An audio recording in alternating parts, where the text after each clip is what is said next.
Hi and welcome to this unboxing video of the WDC10. My name's Nigel Brett, I'm Sales Manager here at BenQ and also Product Champion for the InstaShow range. What we're going to do is take you through a quick video as to how easy it is to unbox the unit and also install the unit.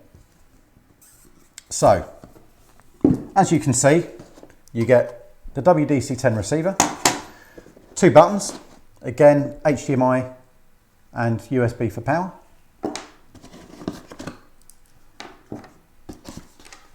You then get the cradle for the buttons, box with the power pack in it, and a box of accessories.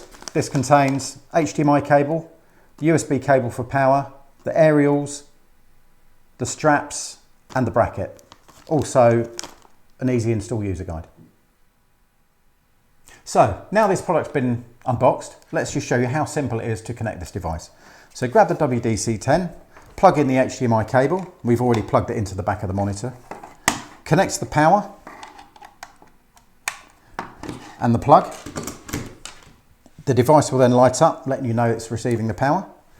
While I'm connecting the antennas, just to let you know, it's ISO 27001 certified for security. It also has its own CVSS rating that's been done separately.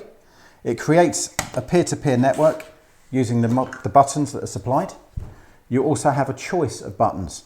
So this kit is the HDMI kit. You can get a USB kit as well.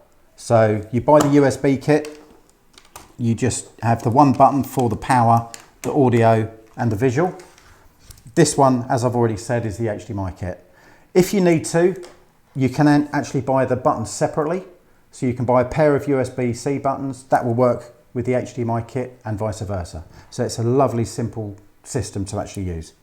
So the button's now plugged in and waiting. We're waiting for it to come onto the screen to let me know that it can actually be used. And there we go. Press the button and it casts directly from the monitor, from your laptop onto the monitor.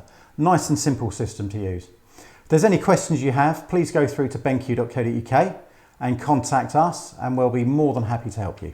Many thanks.